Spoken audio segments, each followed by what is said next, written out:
So,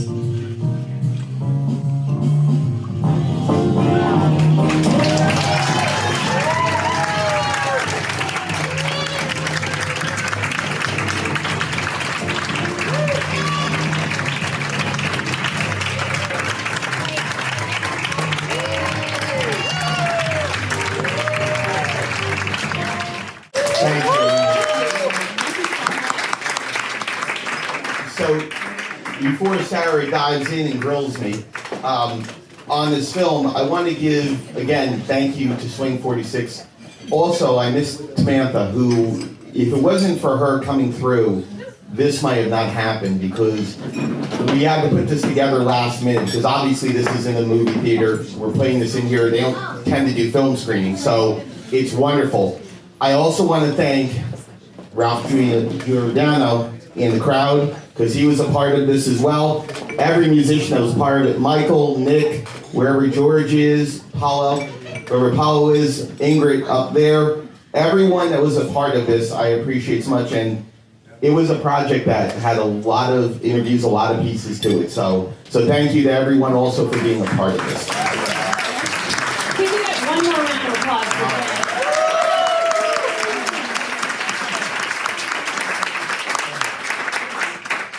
So before we get into it, I'd like to know, what does it feel like to be able to share this with everyone in this room, some of whom you got to interview?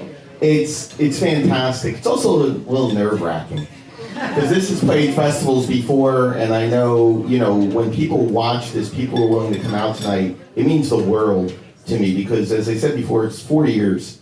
This is 4 years of work, and while it may not look as polished as I would like, it took a lot of time. And when you're going through jobs and life and all that stuff, and it kind of mirrors the retro swing renaissance, because a lot of people who were a part of it, after that 5-year window or so, where it kind of went back underneath, people went in different directions with their lives, as did I. But this is something that I'm blessed for how it is, and it looks fantastic. I won't lie to you, it looks fantastic for what we had to do. So it's absolutely awesome. A little further back than 4 years. Sure. Talk to me about your background as an artist, as a filmmaker. How did you get into this crazy business? Well, back when the Egyptians were building the pyramids, it really was something. I myself, for the better part of 12 years, have been more involved in the area of horror films. So I love horror films. However, though, I've always been a fan of big band swing and jazz. When the retro swing renaissance started in probably 93, 94, here in the East Coast, it really didn't get going until 96, 97. We were always a couple years behind, and that was fine. There was people who were doing it long before that, but that was really the era and the period for it. And I was working at Sam Goody's, and Sam Goody's, for everyone who knows the tangible media, who understands that, oh my God, is right, exactly. We miss the tangible media. I was there, and I was turned on to this music because of a mid-40-year-old metalhead who had piercings and bleach blonde short hair and loved heavy metal, and a radio jock, Mike Watterson. The metalhead was Rick Speedy. Mike Watterson, who's on WNTI, he does the Dog Bite show. And I was turned on to it, and some of the first albums I listened to was the Royal Crown Review, Caught in the Act Live, the Blues Jumpers, We'll Start Turning, Big Bad Voodoo Daddy, Swing This Baby, the Mighty Blue Kings, the Fedoras, George G. These were some of the first albums I listened to because of Sam Goody's, because I was able to get a hold of the music. And from there, I went ahead and I had my own radio show on WNTI. I still do it. It's on SoundCloud. It's called Swinging from Coast to Coast. I still do episodes on it. But I really got into it, and I started going ahead and doing the music on terrestrial radio.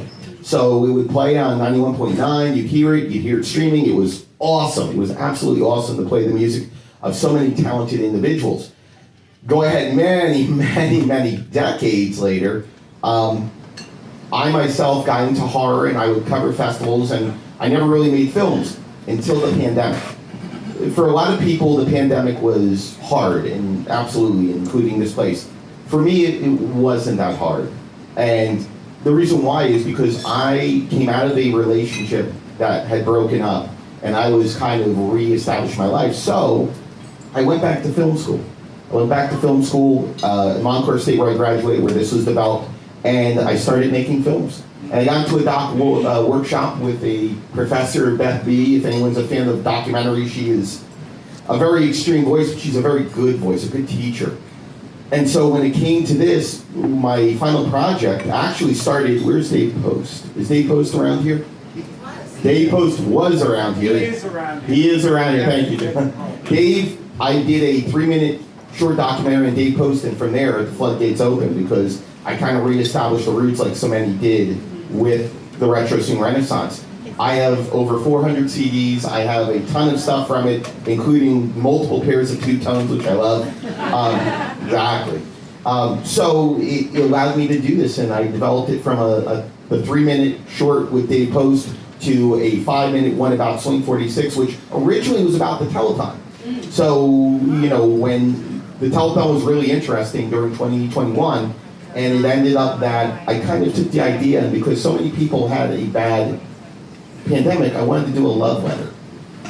Being a documentary, if anyone watches documentaries or made documentaries, you have to have a central conflict in it, and there's no conflict in this. So I call what's called a sandwich documentary, where it's about the retro swing renaissance. It's a snapshot mill, Swing 46 on the outside. It developed from 5 to 8 to 17 minutes. So the reason why I'm bringing all this up and giving roots to it is because I became a filmmaker for horror, and I ended up in documentary. I ended up capturing stories and loving what I was doing, and loving the fact that I was able to give a voice to this wonderful place that has sat here for nearly 3 decades, and we don't know the future, to be honest with you folks, but just like everything else, hopefully it's around, we don't know. But this documentary shows a snapshot of all the good times. The roots go back just as far, if not farther, just like this place. That decision to expand, you know, what was the process like for starting that interview process? Who did you decide to focus on? You know, how did you work with the Swing 46 team to put that together once you knew you were going to expand it into a short? So if you ever make a documentary, don't do what I did and talk to 16 people. It doesn't work. However, though, it's great to talk to these people because there's so many stories, and a lot of the musicians in this room no doubt saw themselves up on there and probably wanted to see more of themselves up there. And the challenge with a 17-minute doc, let alone an 8 or a 5, is including everyone and everyone having a voice. And the process of making a film is so difficult and so tough. So to expand it from 5 to 8 was like a no-brainer, because John, Michelle, everyone that was a part of it during the pandemic allowed me to come in when they needed coverage for it, and I ended up getting interviews with Paulo, John, Michelle, a handful of other people, some that never made it to the final cut of the documentary. But as I sat there, one of the things I noticed with the 8-minute doc is it looks like a promotional video for Swing 46. It's not a bad thing, it's really not, and it's wonderful because there's so many amazing people and the performances and everything. But I wanted more, Sarah. I wanted more, so that's when I expanded that section. And I talked to people like Jeff Griffin, Michael Hashem, Natalie Gomes, Dirk Shoemaker, who, the Big Bad Voodoo Daddy, a whole bunch of people, and I wanted to get their stories. And I wanted to fill in some of the holes on how we got there. And I give all the credit to Michelle Collier back there, because that line, they were giving credit to all of them. I focus on Michelle for the moment because Michelle, that line Michelle talks about was the perfect entry point to talk about the Renaissance and to lead the Renaissance. Sure. She had that line and it was awesome. And I gotta tell you something, I'm gonna give credit now to John, because John was very nervous about sitting down with me about it, but he trusted me enough to be able to talk with him and get that story. Every guest, every subject trusted me enough to talk with them, and I'm sure times it wasn't easy, it was an inconvenience, it was nerves, a lot of things. Yeah. But there was so much footage. There must have been 18 hours of footage for a 17-minute doc. Yeah. Yes. So let's talk a little bit about the footage. You know, how did you manage, like you said, there was so much to cull through. So between all of the things you learned about the Swing Renaissance, all of the audio, all of the video footage, how did you cull through and start to put together the narrative? You know, how did you decide where to take everything with only the 17 minutes as a parameter? Well, I think everyone can agree it's pretty fast-paced, right? Bing, bing, bing, bing, bing. Kind of like dancing, right? You want a good tempo, you want to be able to move. So I wanted something that reflected those who are dancers, those who are fans with this. The material, though, was a challenge. And it was a challenge because just like with any group, you have to gain trust. And if you don't gain trust, you don't go ahead and you don't give people a reason to want to give of themselves. Because honestly, I myself, I turned 48 yesterday. This is my birthday weekend. So I'm so thankful that you all get to share it with me. I'm so appreciative of that. And I sat there and I realized, Sarah, doing this, that I'm really the last era that didn't have the internet as like in your face. Yeah. So all the footage in there, the older footage, Apollo dancing, is incredible. The idea of the birthday dance that you saw, a lot of the older pictures, majority of that stuff I had to dig and I had to ask and I had to beg and sell my kidneys and everything else that was a part of me to do it. And it was great. It was great to get that, but there was so little of it. So when I went through it, the cut had additional footage to it, but it was too fast, so I trimmed some out actually to make it kind of flow what I thought was a little bit better. But getting that stuff, it was going to people, it was scouring the internet, scouring YouTube. Those 2 dance videos, I had to go through, re-record and move on from there, which it's not easy to do. I saw everyone, I heard everyone, I should say, when you saw the pictures of Dawn. Oh, yeah. So that was something that was important, was to have footage of Dawn and Frankie Manning, because they are really pillars of what the retro movement was. Because the retro swing movement didn't really leave roots. It really didn't overall, but they did, and it was the roots that the foundation was built on what they did. Yeah. And it was wonderful to be able to do that, which is awesome. So the materials were a challenge, but in the end, between that and me coming here and Susan coming here and great people giving of themselves, we were able to get that material, but then shifting through it, it's a 3-year process to be able to get this done, believe it or not. Yeah, absolutely. And so let's talk. Joking aside, you know, some of the things I learned about it was the challenges. I learned that a lot of the musicians in here, there was no off day. During that time, it was tumultuous, to say the least. There was bands every night of the week in New York City. Yeah. You could go there, whether you were a dancer, a musician, a fan. They wanted music. And one of the big things, and I'll point out to Ingrid up there, Ingrid Lucia, who, amazing. You know, she started from an era, and she didn't start in swing roots. Nick Colombo didn't start with the swing roots either. He's got the rock and roll roots. Michael Hashem over there. Michael Hashem over there, he's got more of the jazz roots. And one of my biggest drawbacks from this, based on it, is that there was not enough time to be able to include more of what they were talking about, more of the lessons going into it. But a lot of that stuff, and I'll go over to Ralph. Ralph and Dirk and Ken Partridge, who wrote the book Hell of a Hat, which is about the parallel of ska and retro swing in the 90s, they all talked about the fact of where the country was before and where it was during time. The retro swing renaissance was almost like scripted. It was perfect.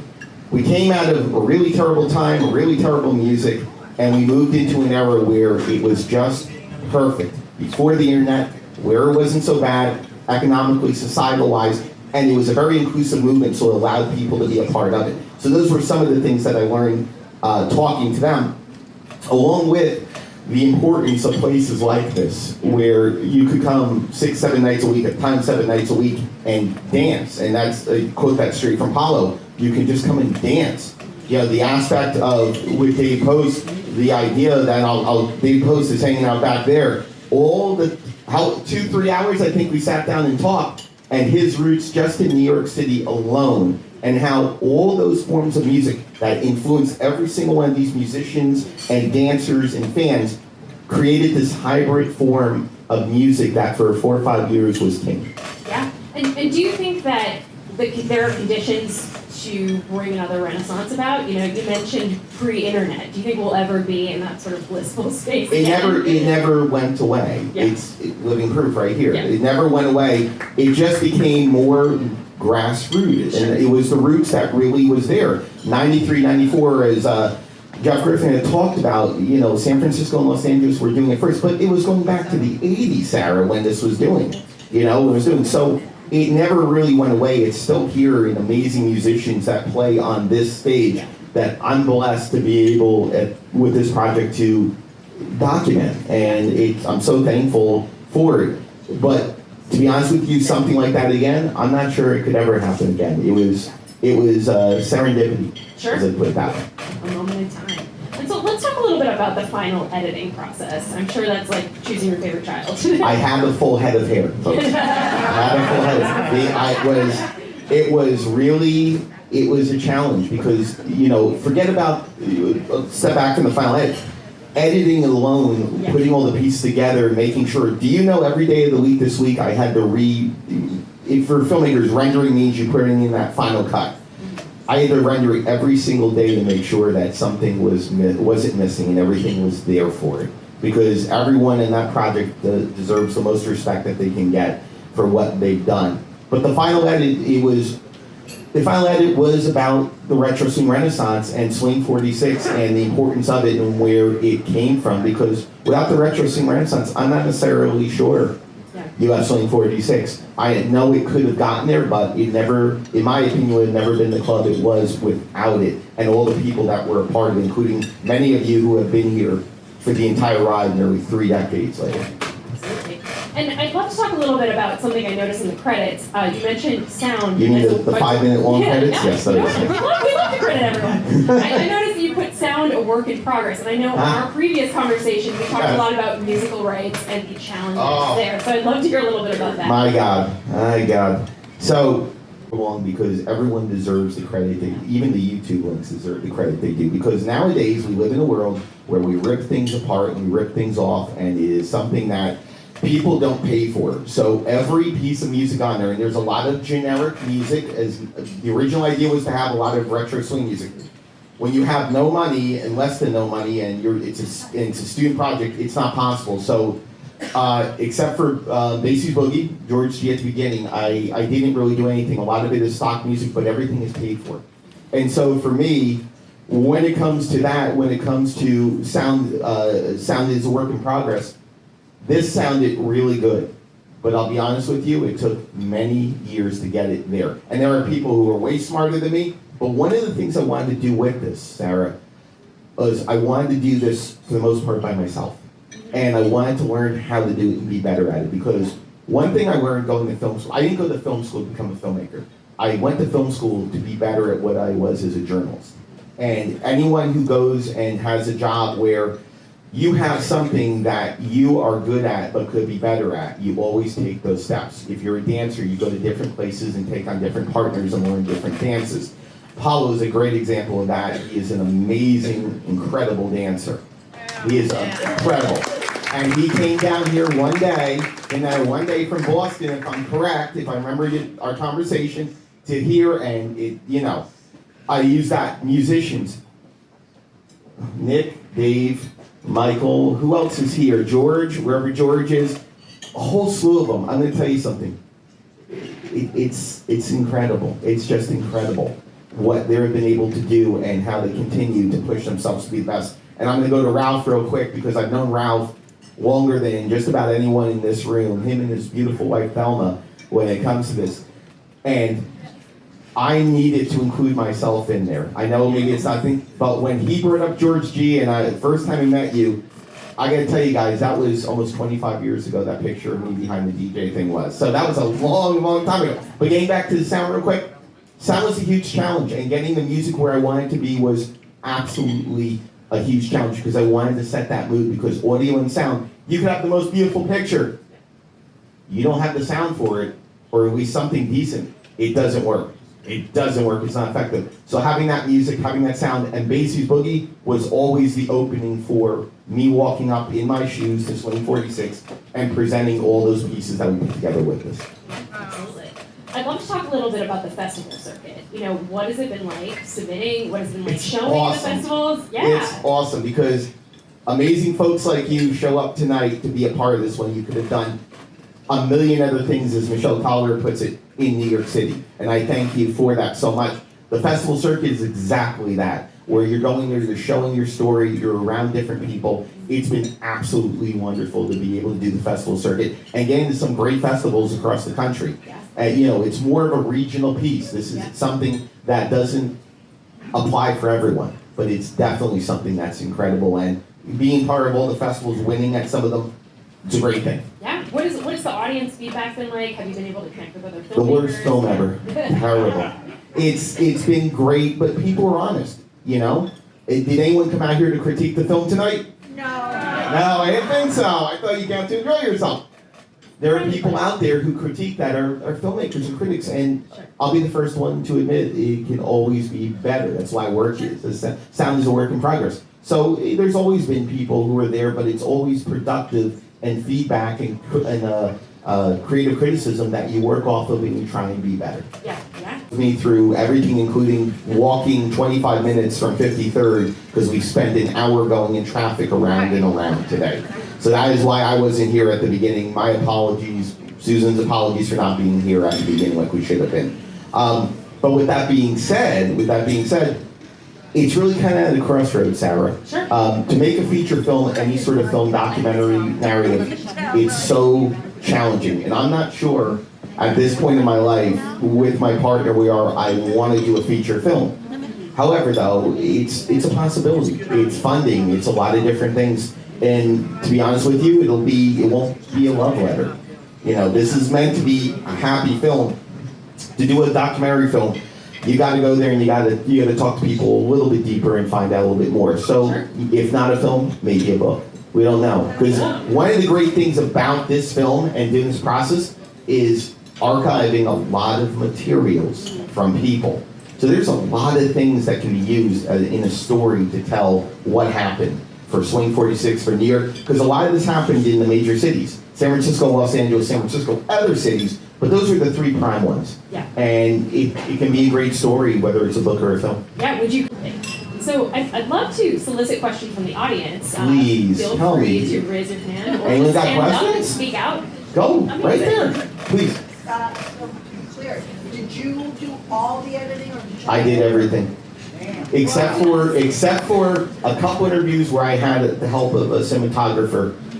It was me and my beautiful fiance who did this, but I sat there and I'd say 95% of it was me. I gotta say, I appreciate it. There's a lot of edits and. There is. Whether it's You have to, photo, yeah. Whether it's whatever.